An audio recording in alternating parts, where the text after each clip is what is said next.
करी हसे नूराया मारे है मांगतानी बर एगो गोदी में लालन माटी हम बाबा हो सुघर। हाँ करी हसे नूराया मारे है मांगतानी बर एगो गोदी में लालन माटी हम बाबा हो सुघर। इहे खा खाना पुरई हो हमार भोला जी आज भूखल बानी तेज त्योहार भोला जी रहे ससुराया गाँव में खुशहाल नहीं हो अपना भगत के कुछ तो देखाई है असर तोहर महिमा सुनीला बाया पार भोला जी आज भूखल बानी तेज त्योहार भोला जी।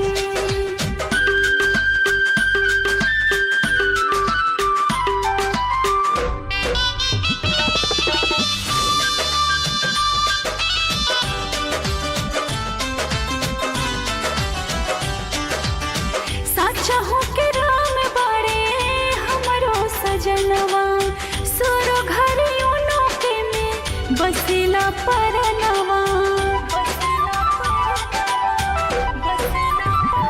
हो सचहूं के राम बाड़े हमरो सजनवा सुरो घरी उनो के में बसेला परनवा।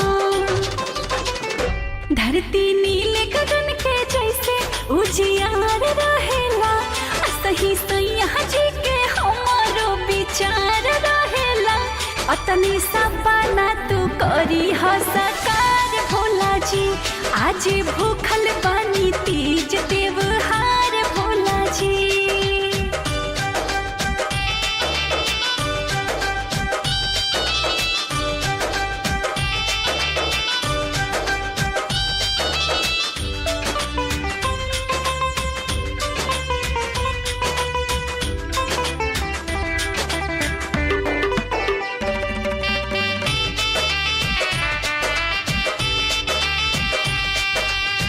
हाथ से सजावा तनी कुसुमी चंदनवा करी हसविकार गौरा माई हो पूजनवा